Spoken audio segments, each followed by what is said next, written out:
दोस्तों कैसे हैं आप सभी। एक बार फिर से आप सभी का स्वागत है आपके अपने YouTube चैनल प्रॉफिट स्टडी में। तो साथियों आज की इस वीडियो में बात करने वाले हैं टेक्नीशियन ग्रेड 1 का रिजल्ट के बाद टेक्नीशियन ग्रेड 3 के अंतर्गत जितने भी आईटी और पीसीएम वाले कैंडिडेट फॉर्म भरे थे, आप बेसब्री से अपनी बारी का इंतजार कर रहे हैं कि जल्दी से जल्दी यहाँ पे रेलवे टेक्नीशियन ग्रेड 3 का भी रिजल्ट को घोषित करें। और आज के ही वीडियो में हम लोगों ने देखा था कि न्यूज़पेपर के माध्यम से बताया जा रहा है कि टेक्नीशियन ग्रेड 3 का रिजल्ट 18 तारीख को एक्सपेक्टेड है, 18 तारीख को जारी किया जाएगा। और मान लीजिए कि 18 तारीख को नहीं आ पाया, फिर भी आपको 20-21 तक ये फिक्स है कि टेक्नीशियन ग्रेड 3 का रिजल्ट देखने को मिलेगा। तो आज की इस वीडियो में हम ये देखेंगे कि कौन कौन से शिफ्ट ऐसे थे जो सबसे ज्यादा इजी शिफ्ट थे और कौन कौन से ऐसे शिफ्ट थे जो सबसे ज्यादा हार्ड शिफ्ट थे जिसमें कैंडिडेट ज्यादा अटेम्प्ट नहीं कर पाए। और नॉर्मलाइजेशन में जो नंबर बढ़ेगा वो कौन सा शिफ्ट का कौन सा डेट और शिफ्ट का जो है उसमें सबसे ज्यादा जो नॉर्मलाइजेशन में नंबर बढ़ने की उम्मीद है उसके बारे में बात करेंगे। आईटीआई और पीसीएम लेवल से जो शिफ्ट वाइज एवरेज मार्क्स आज की इस वीडियो में हम लोग डिस्कस करने वाले हैं। तो चलिए वीडियो की शुरुआत करते हैं। इससे पहले जितने कैंडिडेट चैनल पे फर्स्ट टाइम है सब्सक्राइब नहीं किए, फटाफट करके सब्सक्राइब कर लीजिएगा रेलवे संबंधी पल पल की अपडेट के लिए। इसके साथ साथ डिस्क्रिप्शन में आपको टेलीग्राम ग्रुप, व्हाट्सएप ग्रुप का लिंक मिलेगा, जरूर ज्वाइन कर लीजिएगा। हर तरह का लेटेस्ट इंपॉर्टेंट अपडेट कंटिन्यू वहां पे देखने को मिलते रहते हैं। साथियों जब यहाँ पे टेक्नीशियन ग्रेड 3 का एग्जामिनेशन चल रहा था उस टाइम आप लोगों ने बहुत सारे कैंडिडेट का इंटरव्यू देखा होगा जिसमें मैक्सिमम कैंडिडेट यही बता रहे थे कि हम 75 करके आए हैं, तो हम 80 करके आए हैं, तो कोई बता रहे थे हम 85 करके आए हैं, तो कोई बोल रहे थे हम 90 भी करके आए। तो इस प्रकार क्या हुआ कि सभी कैंडिडेट के मन में एक ऐसा इमेज बन गया कि भैया अगर टेक्नीशियन ग्रेड 3 में जॉब पाना है तो हमको कम से कम 80 प्लस करके आना पड़ेगा। और उसी 80 प्लस के चक्कर में बहुत सारे कैंडिडेट यहाँ पे नेगेटिव करके आए। जब स्कोर कार्ड सामने आता है तो पता चला कि जो सोच रहे थे कि हम 80 करके आए हैं, जो सोच रहे थे कि हम 90 करके आए हैं, उनका स्कोर घट के यहाँ पे 60 और 65 और 70 पे यहाँ पे सिमट गया है। अब सारा का सारा खेल डिपेंड करता है आपका नॉर्मलाइजेशन पे कि किस शिफ्ट में आपका क्या नॉर्मलाइजेशन नंबर मिलेगा। क्योंकि कोई कोई शिफ्ट ऐसा भी है जिसमें नॉर्मलाइजेशन में आपका एक आधे नंबर बढ़ जाए तो बहुत बड़ी बात है, क्योंकि आपका 100 नंबर का एग्जाम हुआ है और आपका जो रॉ मार्क्स बनेगा, जो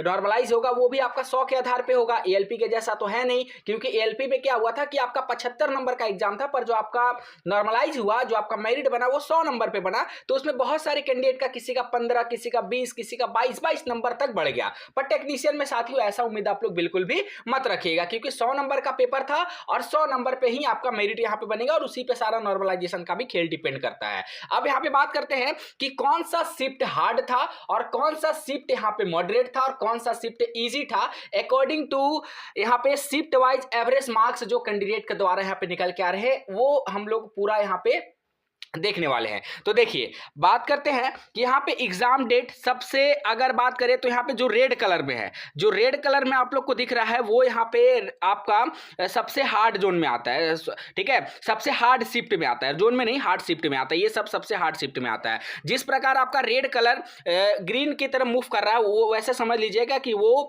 जोन जो है, ठीक है, वो शिफ्ट जो है वो धीरे धीरे करके आपका इजी शिफ्ट की तरफ बदल रहा है। जैसे देखिए ये सभी देख रहे हैं कलर यहां से चेंज हो रहा, तो ये सब जो आपका है, ये जो आप ग्रीन पूरा देख रहे हो, ये पूरा ग्रीन जो है ये आपका इजी शिफ्ट में है। तो इजी शिफ्ट में नॉर्मलाइजेशन में नंबर बढ़ने का कम चांस है। अगर अच्छा रहा लक तो 1, 2 नंबर 3 नंबर बढ़ जाएगा, नहीं तो बहुत कम चांसेस है नॉर्मलाइजेशन में नंबर बढ़ने का। बाकी जिनका यहाँ पे हार्ड शिफ्ट में एग्जाम हुआ है उनका तो फिक्स है कि उनका कितना भी नंबर बढ़ सकता है। वो डिपेंड करता है उनका शिफ्ट पे और डिपेंड करता है कि वहां पे टोटल एवरेज कितना स्कोर निकल के आ रहा। और जो नॉर्मलाइजेशन का फंक्शन है साथियों, वो इस एक्यूरेसी पे भी डिपेंड करता है कि आपने कितना ज्यादा एक्यूरेसी के साथ क्वेश्चन को अटेम्प्ट किया है। अब मान लीजिए कि कोई ऐसा बच्चा है जो बहुत ज्यादा नेगेटिव कर लिया, तो उसका हार्ड शिफ्ट होने के बावजूद भी उसमें नॉर्मलाइजेशन में नंबर ज्यादा नहीं बढ़ेंगे। और कोई ऐसा कैंडिडेट है कि जो एक्यूरेसी को ध्यान में रखते हुए अगर हार्ड शिफ्ट में वो बैठा है, तो उसका अच्छा खासा नंबर जो है फाइनल मेरिट लिस्ट में यहाँ पे नॉर्मलाइजेशन के तहत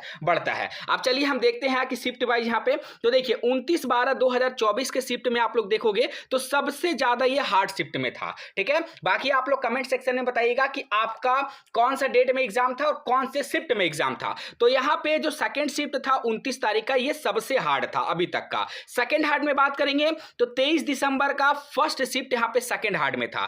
थर्ड में बात करेंगे तो 23/12 का ही थर्ड शिफ्ट यहां पे थर्ड हार्ड में था। ठीक है, उसके बाद यहां पे बात करेंगे 26/12/2024 का थर्ड शिफ्ट, ये भी आपका हार्ड शिफ्ट के अंतर्गत आएगा। और 27/12/2024 का फर्स्ट शिफ्ट, ये भी आपका हार्ड शिफ्ट के अंतर्गत आएगा। तो हम लोगों ने यहां पे टोटल 5 ऐसा शिफ्ट को देखा जो अभी तक कैंडिडेट के एवरेज मार्क्स के अकॉर्डिंग आपका हार्ड शिफ्ट में काउंट हो रहे थे। ठीक है, अब यहां पे बात करते हैं कि 5 ऐसा भी शिफ्ट देखते हैं जो सबसे ज्यादा यहां पे इजी क्वेश्चन वहां पे पूछे गए थे। मतलब जो यहां पे average number, average marks candidate का निकल के आया ना, वो यहां पे अन्य शिफ्ट के मुकाबले ज्यादा निकल के आया। जैसे बात करते हैं तो यहां पे 26/12/2024 का जो यहां पे फर्स्ट शिफ्ट था, वो सबसे ज्यादा इजी यहां पे जो शिफ्ट माना जा रहा है कैंडिडेट के अकॉर्डिंग, क्योंकि सबसे ज्यादा जो एवरेज नंबर है वो आपका 26 दिसंबर 2024 फर्स्ट शिफ्ट में ही निकल के आ रहा। दूसरे नंबर में बात करते हैं तो 24 दिसंबर 2024 थर्ड शिफ्ट का भी यहां पे जो शिफ्ट है उसको भी इजी माना जा रहा सेकंड नंबर पे। थर्ड नंबर में बात करेंगे तो 29 दिसंबर 2024 का फर्स्ट शिफ्ट, जिसमें आपका 58.10 एवरेज निकल के आ रहा, ये भी आपका इजी शिफ्ट माना जा रहा।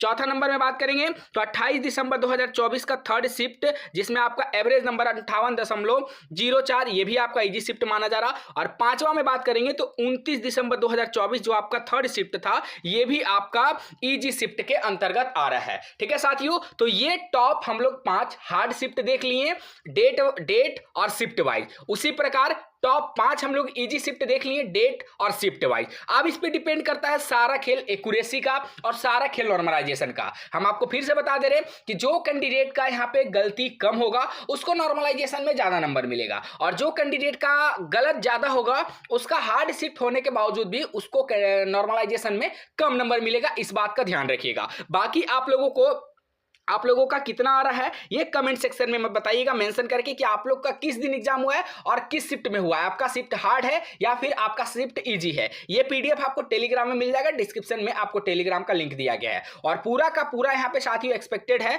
कि आपको 18 से लेकर 21 के बीच में आपका यहाँ पे स्कोर कार्ड के साथ साथ आपका जो मेरिट है, ठीक है, पैनल है, वो भी आपका रेलवे की तरफ से जारी कर दिया जाएगा, रिजल्ट इसका घोषित कर दिया जाएगा। इसी तरह का लेटेस्ट इंपॉर्टेंट अपडेट के लिए चैनल को सब्सक्राइब करके बेल बटन ऑन कर दीजिएगा। आज के लिए इतना ही, फिर से मिलेंगे आपसे नई भर्ती नई जानकारी के साथ। तब तक के लिए जय हिंद जय भारत।